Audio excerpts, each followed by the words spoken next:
नमा समय सारा स्वानुभूत्या चकासते चित् स्वभावाय भावाय सर्वभावान्तरच्छिदे वन्दितु सर्वसिद्धे ध्रुवमचल मनोवमं गतिं पत्ते गोच्छामि समय पाहुड विडमोसुध केवली निदम्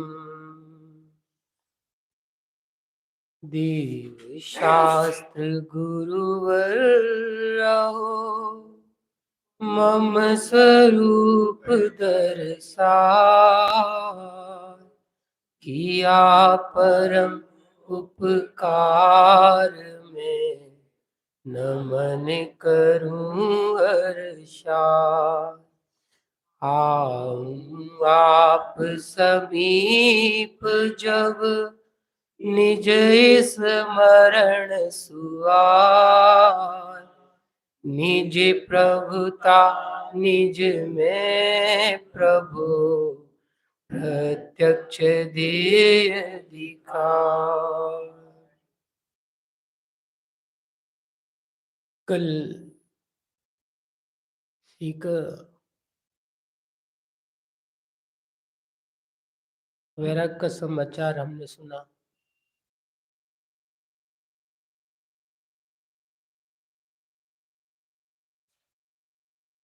हम सभी आत्मार्थियों मुमुक्षुओं की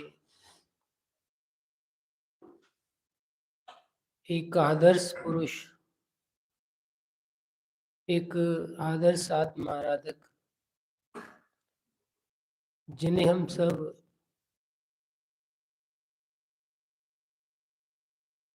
बड़े पंडित साहब के नाम से जानते थे, ऐसे आदरणीय बाल ब्रह्मचारी रविंद्र जी आत्मरामायण, उनका देह परिवर्तन हुआ।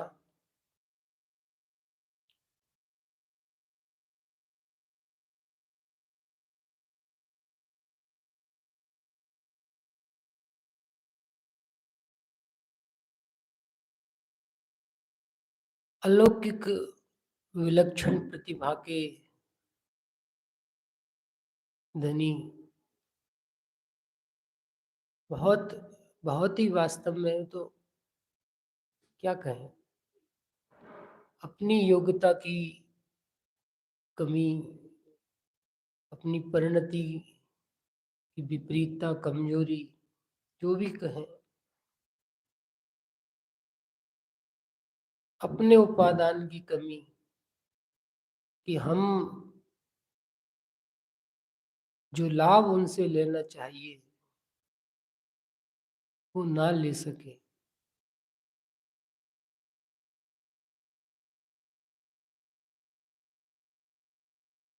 जो उनका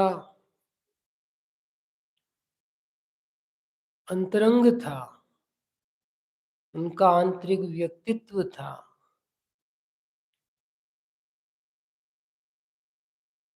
अद्भुत,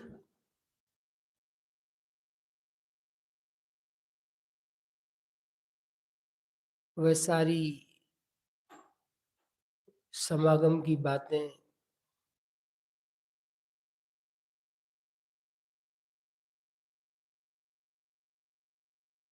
उनकी प्रवचन सभाएं, गोष्ठियां, वो सब आंखों के सामने ज्ञान में आ रही हैं।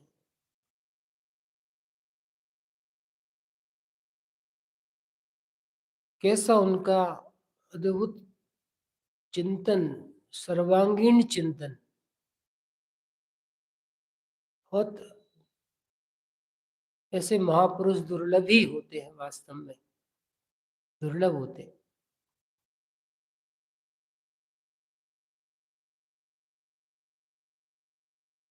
वो तो जो उनके जितने निकट रहा हो, जिनने उस हीरे को परखा हो, वही उस बात को जान सकता है। कैसी दूरदृष्टि, अद्भुत बातें थी।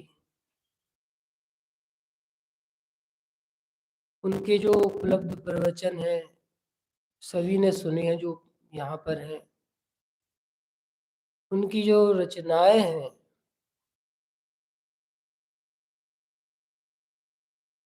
वो उनकी जीवंत देह है, वो उनकी असली देह है, ज्ञान देह है, विलक्षण देह है। वो सदा हमारे साथ रहेगी, मुक्ति तक हमारे साथ रहेगी। बहुत संक्षिप्त में उनका जीवन दर्शन। आपके पिता का नाम श्री उग्रसेन जी था, माता का नाम श्रीमती गुणमाला जैन था। आपका जन्म 23 जनवरी 1952। आज कितनी जनवरी है? 19 जनवरी। 18 जनवरी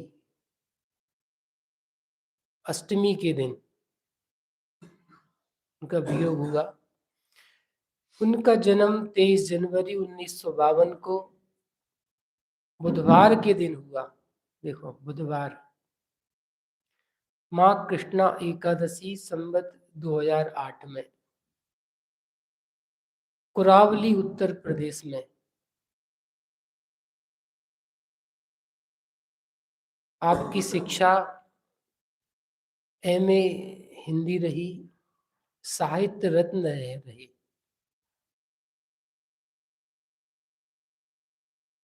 और अध्यापन का कार्य भी उन्होंने कराया। उसके बाद में अपने जीवन को आत्म आराधना और जिन शासन की प्रभावना में ही समर्पित कर दिया।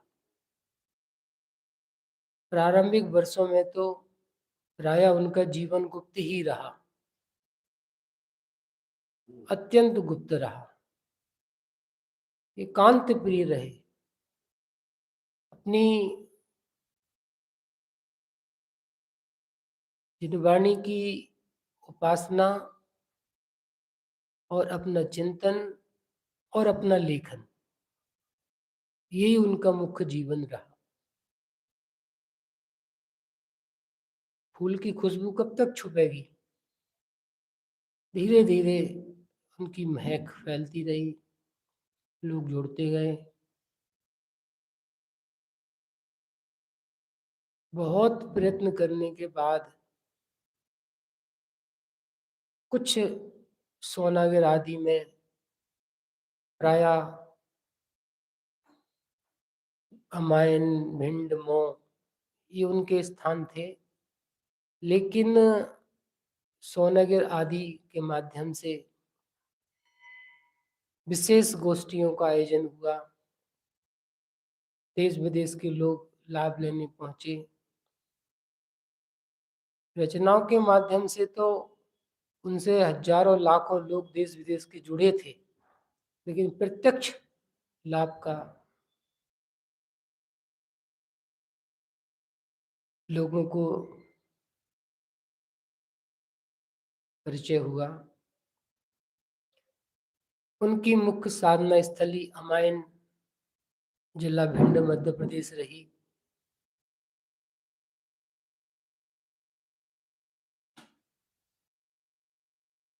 सैद्धांतिक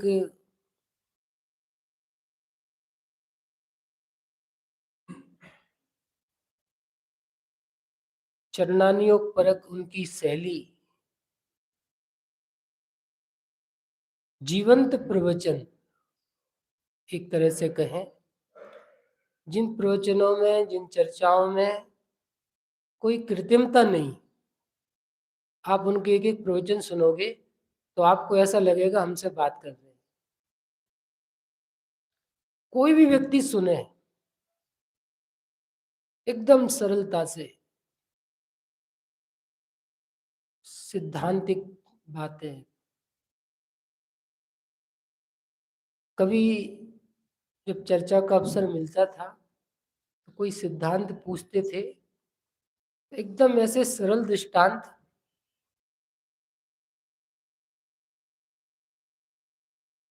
और ज्ञान वैराग्यमयी सारगर्भित शैली। मुख्यता से उनकी प्रवचन शैली में आप देखोगे तो प्रथमानियों के दृष्टांतों के माध्यम से सारी बातों को समझाना, महापुरुषों का जो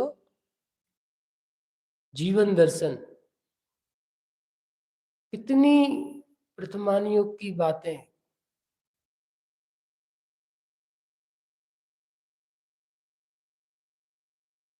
बहुत उनकी जो जीवन शैली थी आराधना युक्त,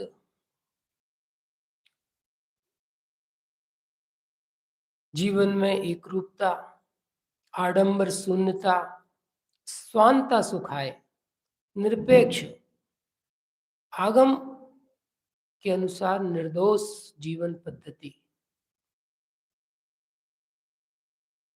उनके जीवन के बारे में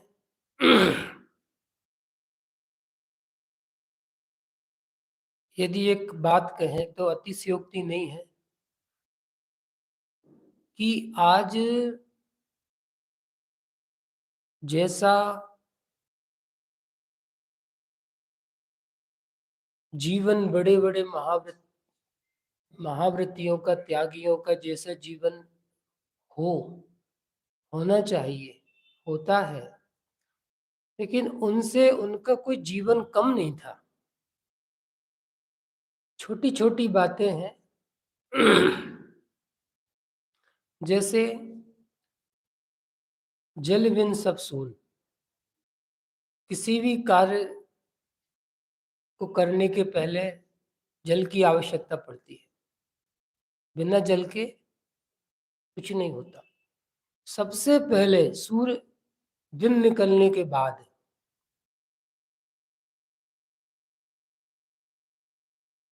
उनका जो जल आता था कुएं से, कल्पना नहीं कर सकते आप। जो भाई लोग लेने जाते थे 2 3 4 शुद्ध वस्त्र पहनकर, वस्त्र शुद्ध है, उनके जो बर्तन है एकदम साफ, और कुल 2 घड़ा पानी, और मोटा छन्ना, जैसा जिनवाणी में वर्णन है, अत्यंत मोटा, रुक के पानी निकले, सूर्य की किरणें आर पार दिखाई ना दे, निकल ना सके, ऐसा वो जल भरा जाता था। पाटे रखे जाते थे, जो बाल्टी कुएं से खींची जाती थी पानी की, वो एक थाली में स्टील की, अत्यंत सावधानी पूर्वक पानी भरा जाता था। कुंदे वाली बाल्टी से उसकी पूरी तरह से जीवानी होती थी। मतलब एकदम निर्दोष रीति से जीवों की रक्षा पूर्वक।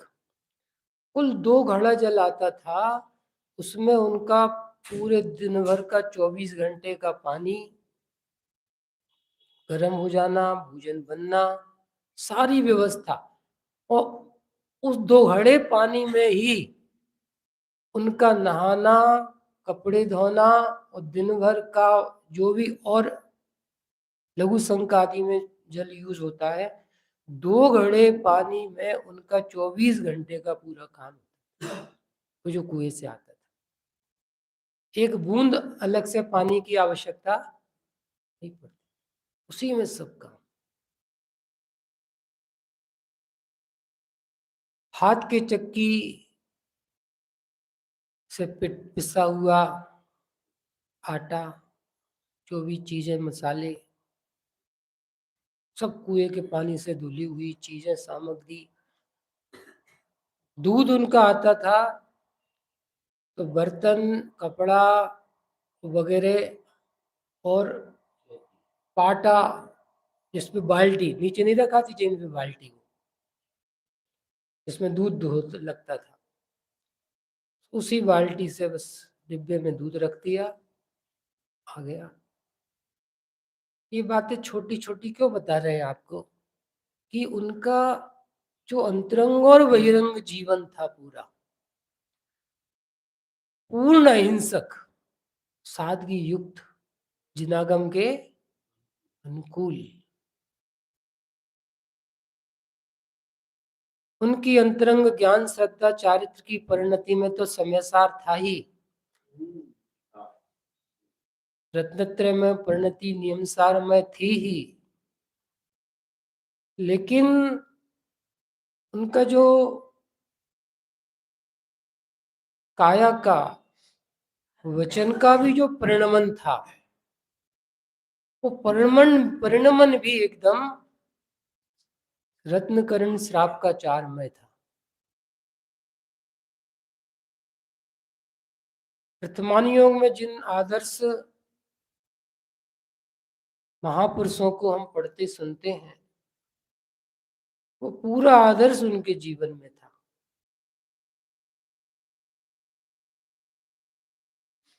जब हम आदर्श और उनके जीवन की बात करते हैं तो एक वात्सल्य वाली बात बहुत अद्भुत उनके अंदर थी।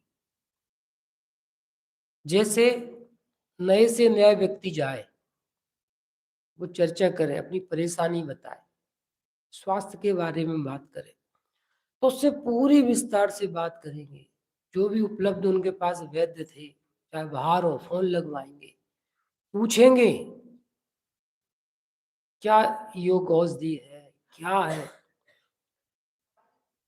मतलब एक अद्भुत ही, ऐसा नहीं कि पता नहीं कौन है, नए हैं, कहाँ से आए, क्या है। बहुत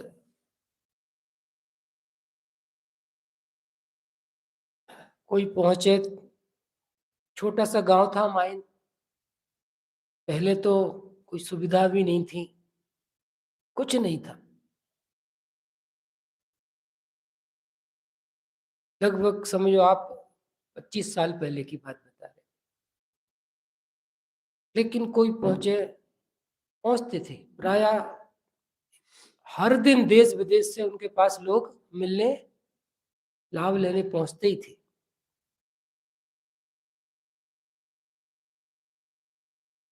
पूछना व्यवस्था के बारे में, ठीक से रुक गए, भोजन, जो जो भी चीजें हैं, बहुत करुणा, बहुत वात्सल्य।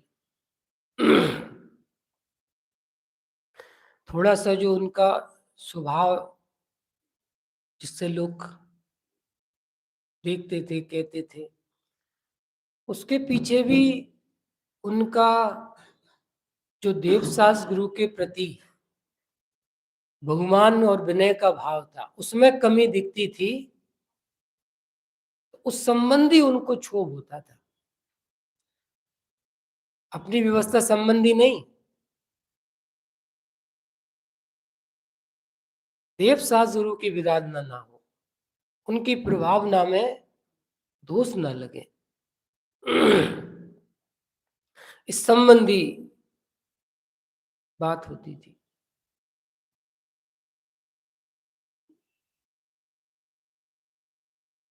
अद्भुत अलौकिक जीवन था जो उनके प्रवचन है।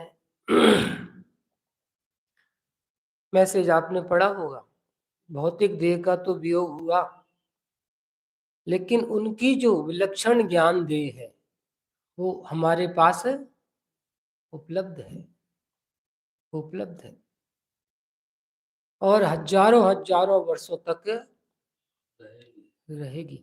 वो ज्ञान देह सदा रहेगी, और जो इसका लाभ लेकर अपने ज्ञान में उस तत्व ज्ञान को उतारेगा, तो साध ही अनंत काल तक उसके साथ में रहेगी, आनंद देगी।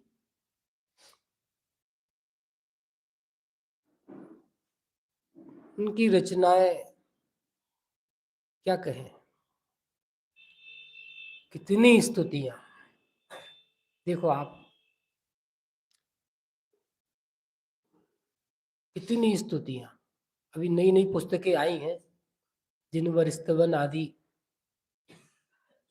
भक्ति सिंधु,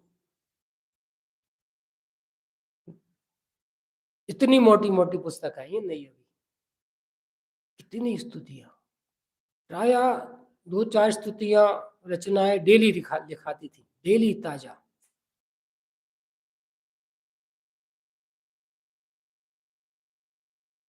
स्तुतियां, पूजने, विधान, बच्चों का बाल साहित्य, बाल भावना से लेकर प्रत्येक जीवन के अंग में, प्रत्येक जीव के लिए जीवन पर दर्शन, निर्देशिकाएं,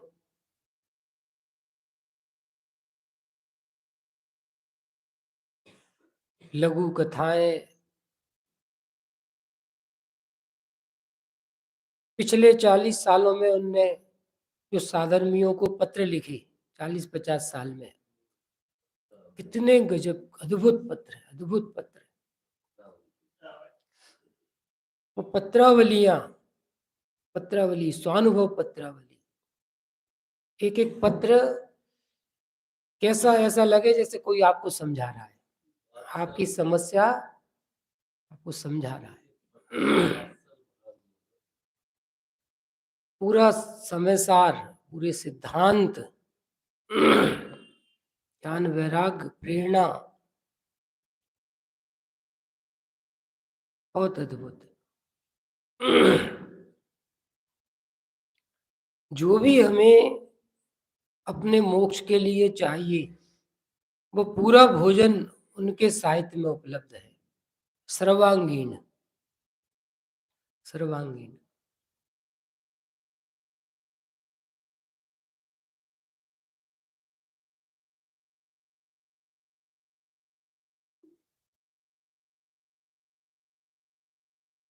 धर्म, संस्कृति, संस्कार, इनकी रक्षा हो। स्लोगन तो बहुत प्रसिद्ध है, कितने स्लोगन प्रसिद्ध है उनके। अभी जो टाइटल में इसमें डला है, ओ, स्वाध्याय के बिना दर्शन अधूरा है।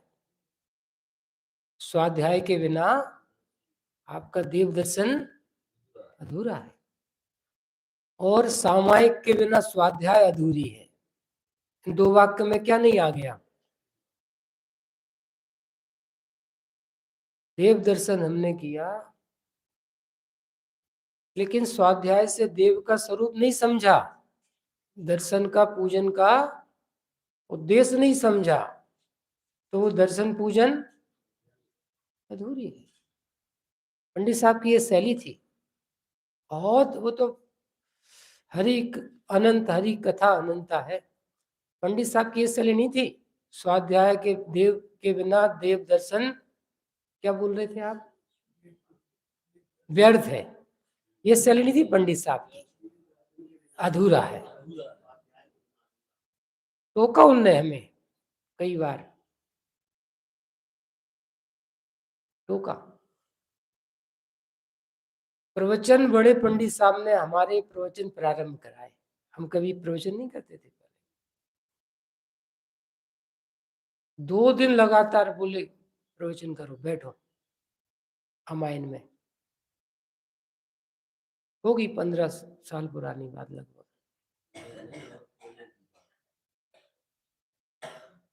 15-18 साल पुरानी बात।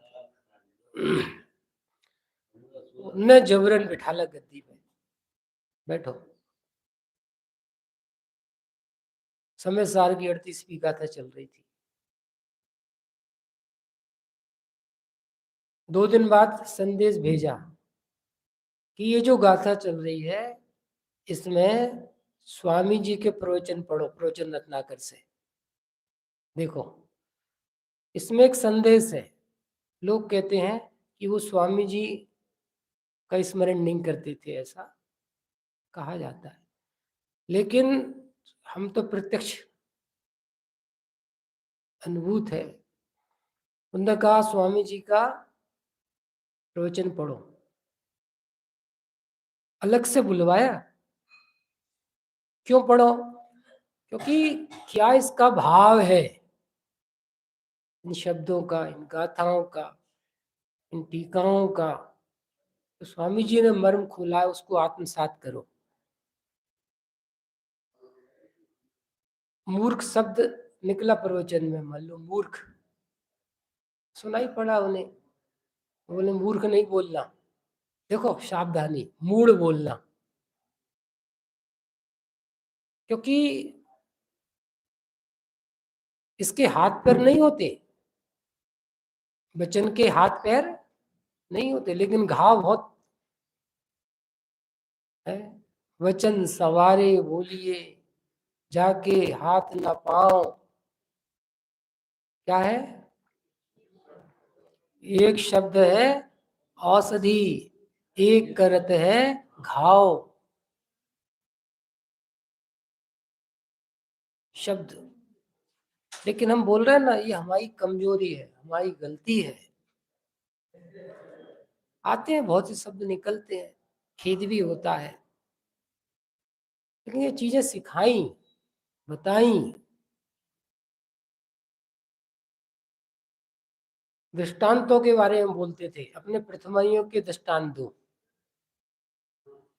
यहाँ वहां के दृष्टांत मत दो।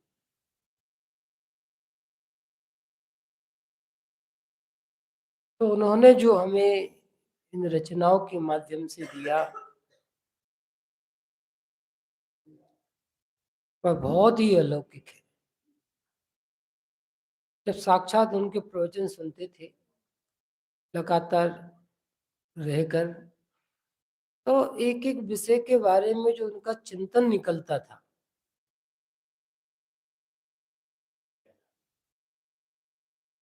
क्योंकि जो जीव आत्म बुद्धि से, आत्महित की बुद्धि से स्वाध्याय करते हैं, सुनो, सिर्फ जैन ग्रंथों का स्वाध्याय नहीं, उनका हर स्तर का स्वाध्याय था, हर स्तर का, हर तरह की पुस्तकें पढ़ते थे।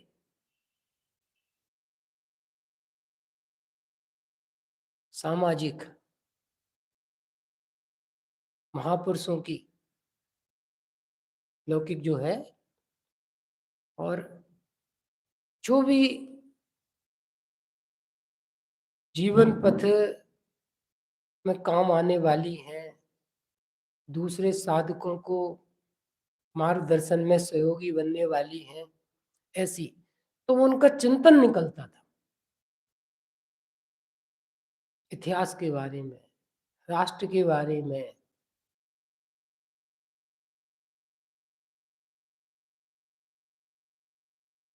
जैसे पॉलिथीन वगैरह होती है ना, अपन ने कोई भी चीज रख के उसको फेंक दी, गाय ने खाई, क्या होगा?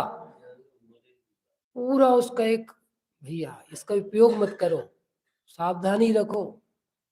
ठीक है, एक पॉइंट बता रहे हैं आपको, ये उसका पूरा चिंतन, पूरा चिंतन।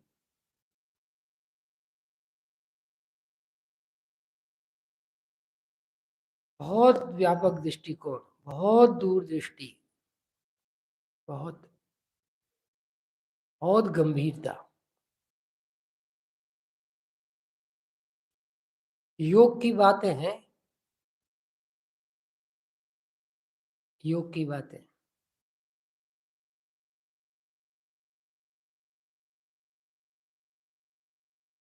जैसे आज सोनगढ़ है ना, सोनगढ़, व्यक्तित्व तो उनका ऐसा था कि दूसरा सोनगढ़ होता माइन।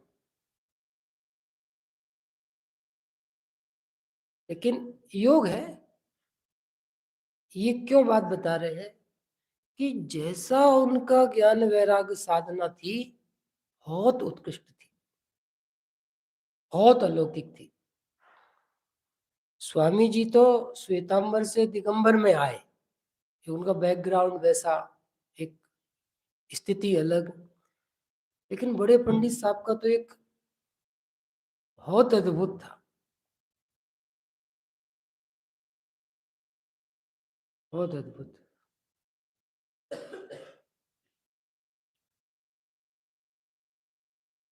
धर्म के बारे में, मतलब इसकी कैसे प्रभाव ना हो,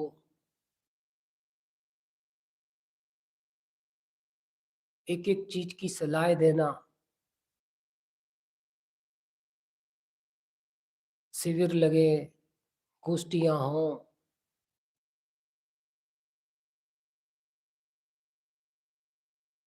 बच्चों के शिविर, युवाओं के शिविर, प्रौढ़ के शिविर, कैसे स्थान बने समाधि की, बहुत भावना रहती थी।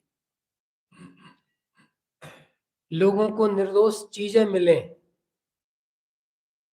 समझ में आई बात? जैसे जैन है तो उनको तो ऐसे संगठन बने तो वहां पे चीजें बन जाए, ऐसी जो लोग बाजार से मंगा के खाते हैं अभक्ष,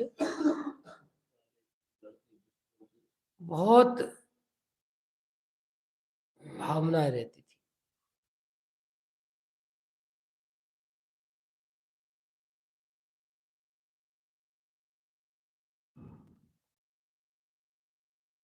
वो सारी जो गोष्ठियां हैं, सभाएं हैं, वो दिख रही हैं पूरी, कैसा माहौल रहता था। सैकड़ों ब्रह्मचारी भाई बहन देखे होंगे कभी आपने सोनागिर वगैरह में, कैसे श्रवणगिर, सोनागिर, भिंड में।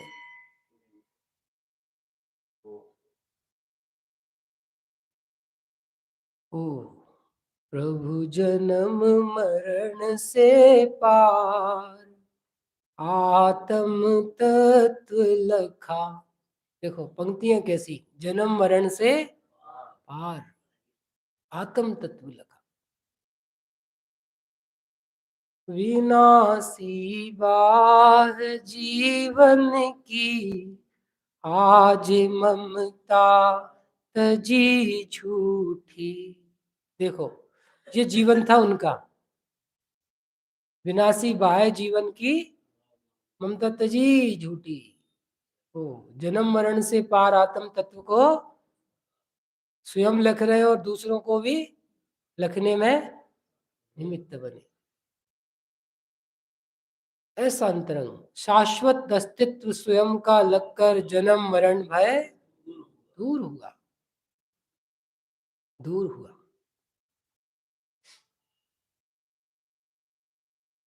सामायिक के बिना स्वाध्याय अधूरा है। सामायिक मतलब समता, वीतरागता, निश्चिंता, निर्वारता, सहजता।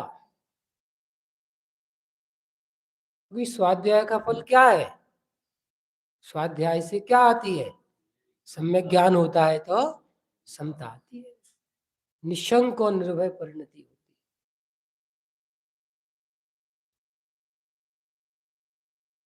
ऐसी अद्भुत निधियों को देने वाले, अद्भुत रत्नों को देने वाली रत्नाकर थी।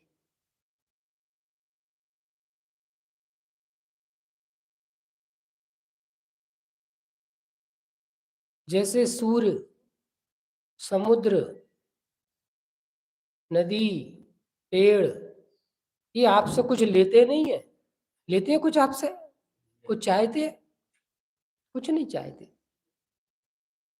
ऐसे ही आदरणीय बड़े पंडित साहब का जीवन भी, ओहो, बस महापुरुषों का स्वभाव तो जगत के हित का ही होता है। जग को दे दी जग की निधियां, वो स्वभाव। सब हम आपकी सेवा कर दे, आपके पैर दबा दे, आपका सिर दबा दे, ठीक है करो सेवा। सुनो, हम आत्मा है, अमूर्तिक हैं, करो हमारी सेवा। हम शरीर, शरीर नहीं है हम। ओहो, हम आत्मा हैं। सुनो, तुम अपने को आत्मा जानो, यही हमारी सेवा है। क्या कहा? क्या कहा? तुम अपने को आत्मा जानो, आत्म कल्याण करो, यही वास्तविक सेवा है। और इस मार्ग को पंचकल्लड़क वगैरह शिविर वगैरह के समय पे अपन ने उनके 2 वाक्य लिखाए हैं, बड़े मंदिर में लिखे भी हैं ऊपर बाहर। आत्मा की आराधना और जिन शासन की प्रभावना, ये 2 ही कार्य करने योग्य हैं। ये है सेवा। आत्मा की आराधना और जिन शासन की प्रभावना, ये 2 काम करने लायक हैं जीवन में।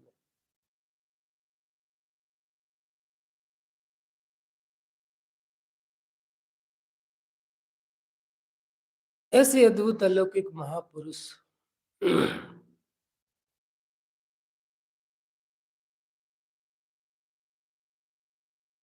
दो काम ही किए उनने, सही है।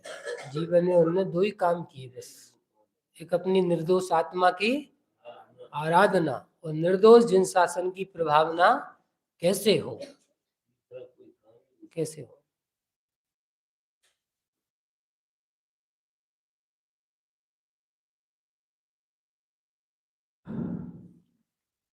उनके निमित्त से कितने भाई बहन इस मार्ग पर, निवृत्ति के मार्ग पर आए, चल रहे हैं, चलते रहेंगे। और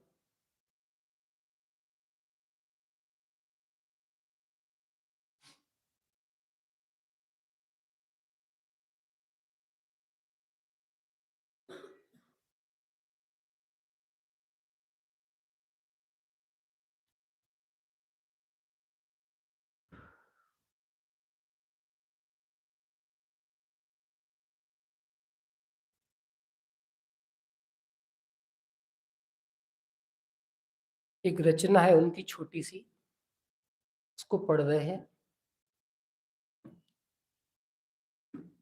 आत्मचिंतन नाम है। देखी अभी सुबह ही, पहली बार ही देखी।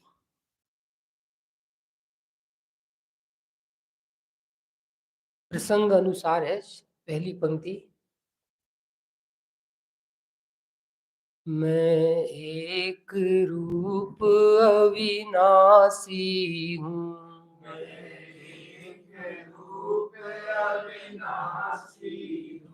मैं एक रूप अविनाशी हूँ,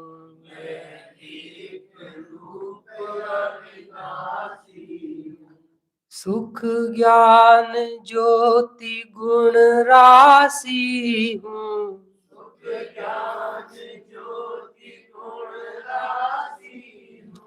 मैं एक रूप अविनाशी हूँ,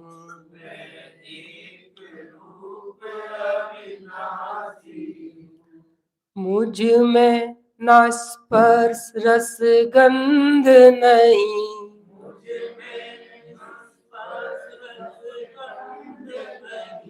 मुझ में वर्ण और शब्द नहीं,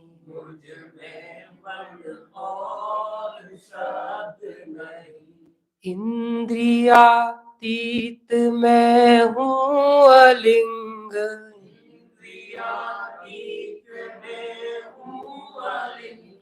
निज से ही स्वपर प्रकाशी हूँ,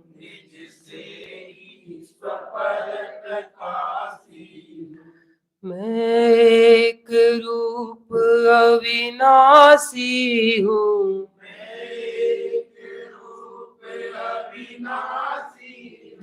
सुख ज्ञान ज्योति गुण राशि हूँ,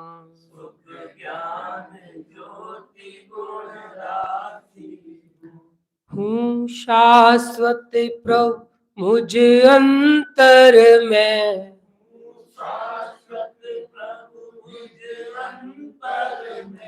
मुझ हेतु परम रस झरता है,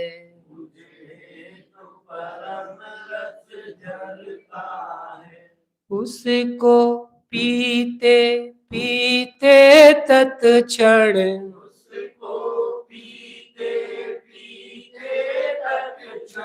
कर्तृत्व का बोझ उतरता है।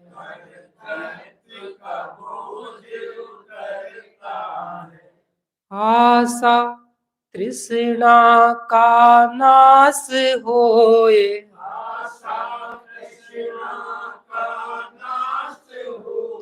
सब लौकिक वैभव खलता है।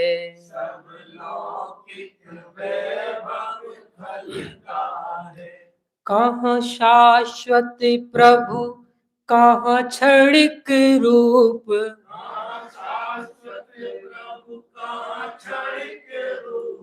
दोनों का मेल न दिखता है।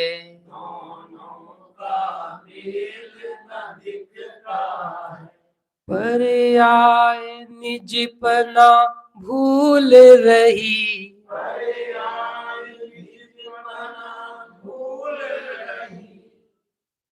पर्याय मैं ये हूँ, यही मेरी है, यही मेरा जीवन है, ये तो क्या है? भूल है। मैं एक रूप अविनाशी हूँ,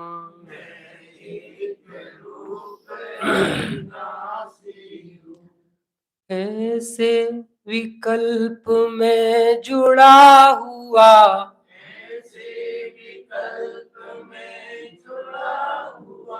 समझ में आ रही है? विकल्प मतलब ज्ञान, मैं अविनाशी हूँ ऐसे ज्ञान में मैं जुड़ गया। ये है देखो पंडित जी साहब, बाहर की सुधि बुद्धि बिसराता,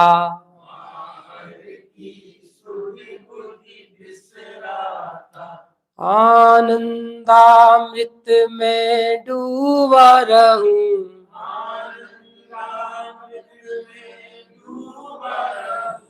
फिर चिंतन में भी नहीं आता,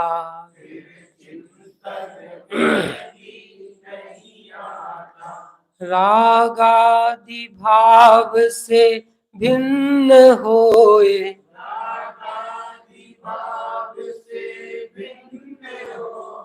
होता शिवपुर का वासी हूँ,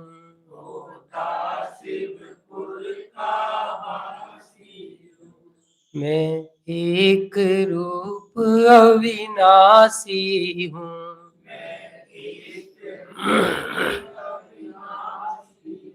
देखो एक एक रचना में देखो आप, यही था। एक एक पूजा पढ़ो आप, एक एक रचना में उनका अंतिम समय भी बताया था पहले से? नहीं बताया, नहीं बताया। कुछ दिनों से निमोनिया का जोर हो गया था, अपने यहाँ तो धूप निकल रही है थोड़ी, लेकिन उस तरफ धूप नहीं निकल रही, बहुत सर्दी है। इलाका भी भीड़ का है, वो चंबल के पास का, चंबल नदी, पूरा भीड़ का इलाका, डाकुओं का इलाका है, पूरा अत्यंत अत्यंत सर्दी। निमोनिया का जोर हो गया था। शाम को सब लोग पाठ करते थे बैठ के, भाई लोग सबने पाठ किया 6:30 से 7, और पाठ के बाद में उनको दीर्घ शंका की भावना हुई। वस्त्र उतार के देखो आप, सर्दी कितनी है, वस्त्र उतार के गए और बस वहां से लौटे और वैसे ही धरती पे लेट गए एकदम। उनके जो व्यवस्था है ऐसी, सब लोग ऐसे बाहर होंगे रूम में, देखा फौरन बिठाला और जो भी कर सकते थे, शांत परिणाम, बस उन्हीं शांत परिणामों से उसी बीच में देह परिवर्तन हो गया, शांत भाव से संबोधन जो भी उस समय लोग थे चर्चा कर रहे, और अल्पकाल में ही व्यवस्था बनाकर जो अपने वहाँ पे जगह हैं,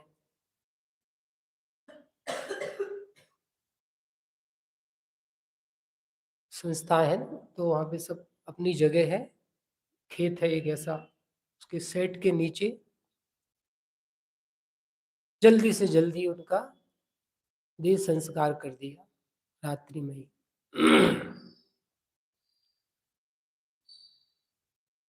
एक अलौकिक महापुरुष का हमसे वियोग हुआ। भौतिक देह का वियोग है, लेकिन उनकी विलक्षण ज्ञान देह तो हमारे साथ है। हम सब उसका लाभ लें और इस क्षणिक जीवन में शाश्वत सिद्ध पद का बीजारोपण करें। यही उनका वास्तव में असली उपकार स्मरण है। जो भी कहें, बाकी तो सब भवचक्र है, अनंत पंच परावर्तन का फेरा है। बचने का उपाय एक ही है। बड़े पंडित साहब की देवसाधु पूजा के छंद पढ़ने का भाव था, लेकिन समय हो गया है। बहुत अद्भुत एक एक छंद है। मंगलाचरण तो अपन ने किया ही था, स्थापना। जब से स्वयं सन्मुख दृष्टि हुई, पहला जल का छंद। कैसा ये पूजा तो गजब ही है। निज परम तत्व जब से देखा, अद्भुत शीतलता पाई। आकुलता में संतप्त परिणति, ओ परमार्थ लिया। श्री देव शास्त्र गुरुवर सदैव, मम परिणति में आदर्श रहू। ज्ञायक में ही स्थिरता हो, निज भाव सदा। कैसे एक एक पंक्ति में, एक एक पंक्ति में निज अक्षय प्रभु के दर्शन से। देखो, आप करो पूजा, पूरा समय सार, नियम सार, प्रवचन सार। निष्काम परम ज्ञायक प्रभुवर जब से दृष्टि में आया है। हुआ निमग्न तृप्ति सागर में, ज्ञान भानु का उदय हुआ। कैसे कैसे शब्द रचना बनी होंगी ये इन क्षणों में, कैसी रचना है। हम तो आज एक लाइन लिखने बैठे तो कैसा लगता है, कैसे द्रव्य भावनो कर्म शून्य चैतन्य प्रभु जब से देखा। शुद्ध परिणति प्रगट हुई, मिटती पर भाव। अहो पूर्ण निज वैभव देखा, नहीं कामना निज से उत्तम दिखे न कुछ भी। जयमाला में कैसा देव साधु का स्वरूप, अद्भुत है। सुनते से ही रात में अमान जाने का भाव हुआ। रात में ही सब बात की हुआ। टिकट मिल गया संयोग से 12:30 बजे श्री धाम का। एक टिकट खाली था, टिकट बन गया। फिर रात में लेकिन 12:15 बजे चर्चा हुई। सोमवार का उनका कार्यक्रम रखा है वहां पे, 22 जनवरी सोमवार को अमाइन में सभा का। तो फिर यही राय सबकी हुई कि एकदम अभी जल्दी जाने से तो कैंसिल किया जाने का, तैयारी हो गई। और देखो संयोग भी कैसा है, एक अपना जो तीर्थ है, अध्यात्म तीर्थ सोनगढ़, बताओ आज सारे विद्वान वहां पर पहुंच गए, सारे लोग। और ऐसे समय में ये समाचार मिला, सारे मुमुक्षु देश विदेश के हजारों सोनगढ़ पहुंच गए। कई लोगों से बात हुई, बोले हम तो बस पहुंच ही रहे हैं सोनगढ़। कैसे चैतन्य में ही मग्न हो, चैतन्य दर्शाते हो। एक पत्र हम प्रतिदिन पढ़ेंगे पंडित साहब का, पहला पत्र है, 1 पेज का है, छोटा सा है ना। रात्रि के स्वाध्याय में भी अपन कुछ रचना देखेंगे। स्वानुभव पत्रावली और पहला ही पत्र है इसका। तो हालांकि जो ऊपर का पेज है वो भी बहुत छोटा सा लेकिन बहुत मार्मिक है। पढ़ रहे हैं। शुद्ध चिद्रूपो हम, धर्मानुरागी साधर्मी जन, सादर शुद्धात्म सत्कार। अहो अतीन्द्रिय ज्ञान ही ज्ञान है, अतीन्द्रिय सुख ही सुख है, अतीन्द्रिय आत्मिक वैभव ही वैभव है, अतीन्द्रिय प्रभुता ही प्रभुता है। अपने अतीन्द्रिय स्वभाव का अनुभवन करते हुए आनंदित रहने में सहज ही धर्म ध्यान होता है। देखो, धर्म ध्यान बाह्य इंद्रिय जनित विषय वैभव शरीर प्रतिष्ठा आदि में झूठी इष्टपने की कल्पना करके सुख मानने से तो रौद्र ध्यान ही होता है। पढ़ना इसको, एक पत्र अकेला और पढ़ते हैं पूरा। ये पत्र लिखा था पंडित साहब ने मऊ से मेहरोनी, और लिखा था 17/4/1990। कितने साल हो गए? लगभग 33-34 साल। शुद्ध चिद्रूपो हम, धर्मानुरागी साधर्मी जन, सविनय निष्काम यथायुग। देखो आप, सविनय निष्काम यथायुग। अहो निर्बंध स्वरूप की आराधना के मार्ग में जब पर के साथ ज्ञेय ज्ञायक संबंध भी परमार्थ से नहीं है। समय सार जी पूरा आ गया, संबंध नहीं है, तब बौद्ध बोधक संबंध के लिए अवकाश कहाँ? ज्ञायक तो ज्ञायक ही है, निरपेक्ष, स्वयं में ही परिपूर्ण, आनंदमय, प्रभुता संपन्न। आपका पत्र आया, कार्यक्रम क्या लिखूं? विकल्प मात्र अकिंचित कर है, परिणमन तो अत्यंत देखो स्वाधीन है। भाई कार्यक्रम बनाना नहीं है, अपितु सहज पने बने हुए कार्यक्रम को सहज पने स्वीकार कर ज्ञाता ही रहना है। एक एक वाक्य देखो आप, अंकाय मूल न करी। अहो आत्मन, भावना तो होती है सभी जीव निज परम पावन तत्व की आराधना करते हुए। कौन? सभी जीव निज पद को पावे, परंतु जिन शासन की प्रभावना हेतु जैसी गंभीर गुरुता चाहिए उसका व्यक्त पर्याय में अभाव देखकर शांत रहना ही श्रेयस्कर लगता है। अतः बहिर्लक्षी विकल्पों को त्याग कर स्वानुभव एवं स्वरूप मग्नता का अभ्यास ही श्रेष्ठ है। पत्रों में विशेषण या प्रशंसा ना लिखा करें। सभी साधर्मी जनों को जय जिनेन्द्र। पहला पत्र है ये। हम सब उनके शीघ्र निर्वाण की भावना भाते हैं और हम भी उनके द्वारा जो तत्व ज्ञान को दिया है, उनने जिन रचनाओं के माध्यम से अपने जीवन को सर्वांगीण निर्दोष बनाने का मार्ग दिया है, हम उस मार्ग पर चलें। यही उनको वास्तव में सच्ची भावांजलि है, सच्चा उनका उपकार स्मरण है।